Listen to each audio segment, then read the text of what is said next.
Jangan lupa like, komen, dan subscribe di my channel.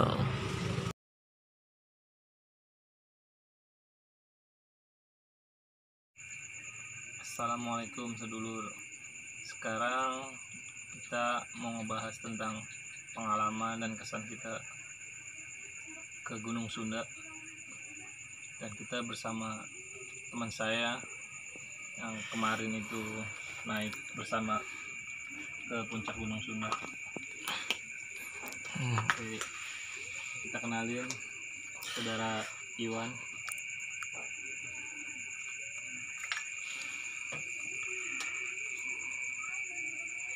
Pause dulu. Gimana tentang pengalaman saudara Iwan saat menaiki puncak Gunung Sunda? Kesan-kesannya apakah terjadi sesuatu atau pengalaman yang menyenangkan? Assalamualaikum, kenalin nama saya Iwan. Mau berbagi cerita tentang perjalanan ke Gunung Sunda.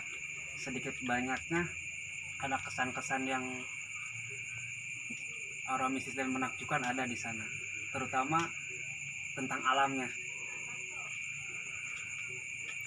Perjalanan ke sana ya cukup lumayan asik sih, dari awal naik sampai ke puncak. Dan di puncak juga sih banyak aura-aura, itunya juga sangat kental di sana itu, terutama di saat tengah malam. Suasananya gelap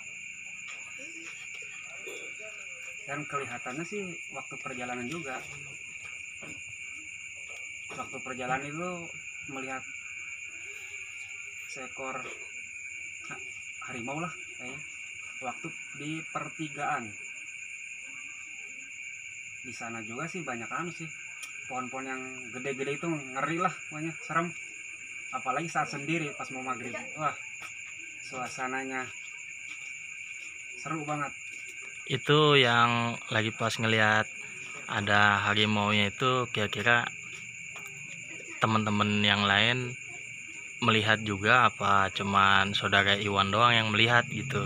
Kurang tahu sih, soalnya kalau saya sih nggak melihat, tapi ya rekan-rekan yang lain ya nggak tahu. Soalnya kan kalau istilah penampakan kayak gitu kan tidak semua satu rombongan itu melihat.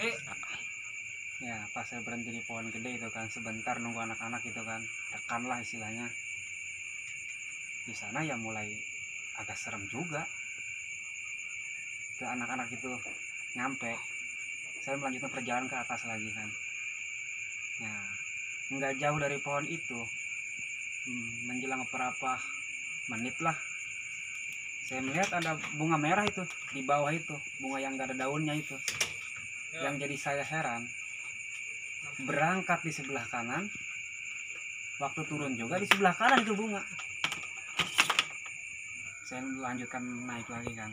Ya alhamdulillah dari situ sih nggak ada halangan apa-apa, kita nyampe sampai ke puncak. Nah saat malamnya saya itu, yang kesalahan dari saya itu satu, masa di tengah hutan, di tengah atas gunung saya bersiul. Untung saya nggak diterkam itu sama si belang. Kalau si bah belangnya datang, gimana sih saya itu? Alhamdulillahnya ya waktu sampai esok paginya juga sih nggak ada. Sampai saya turun lagi juga nggak ada, alhamdulillah. Cuman ya begitulah, dengkul agak kerasa lah, letih. Terus yang dengar ceritaan sebelumnya, katanya ada kejadian malah pas saat sampai rumah ya? Gimana itu? Coba Ya, ceritain saudara Iwan. kalau sampai rumah sih ya kata orang tua kan, saya kan tidur pulang sana itu kan, ya capek lah namanya juga habis naik kan. Katanya ada suara-suara yang napak-napak itu di rumah itu. Kalau saya sih ya nggak ngedenger, nggak tahu sih kalau bukan dari orang tua gitu kan saat di rumah. Oh, tapi sebelum-sebelumnya belum pernah ada lah kejadian kayak gitu mah ya? Ada. Oh, jadi setelah turun pulang dari Gunung Sunda itu baru ada kejadian kayak begitu ya? Ya itu di dalam kamar itu juga, bukan di luar. Oh. Kalau di luar ya mungkin anak-anak gitu kan, tapi kalau di dalam kamar kan nggak mungkin, namanya saya tidur. kalau ngigo juga ya teriak-teriak paling. Ya, tapi mudah-mudahan sih namanya niat kita baik ke Gunung Sunda ya turun baik ya, mudah-mudahan sih hasilnya baik gitu ya. Ya alhamdulillah, ya pengennya seperti itu. Nah, ke sana itu tujuannya yang bagus ya, harus dapat yang bagus lagi gitu kan, buat modal tujuan kehidupan kita ke depannya. Itu kan pengalaman saya. Ya saya juga harus gimana ya, nanya lagi lah sama rekan saya sama atau tidak gitu kan, waktu naik ke sana ke Gunung Sunda itu. Ya kalau pengalaman dan kesan saya saat ketika naik Gunung Sunda itu emang berbeda dari yang lain. Sejak dari awal saat mau naik Gunung Sunda itu perasaan saya seperti sudah ditunggu di atas. Dan perjalanan yang kedua ini emang agak berat karena baru 100 meter saja udah nggak kuat, yang pikirannya udah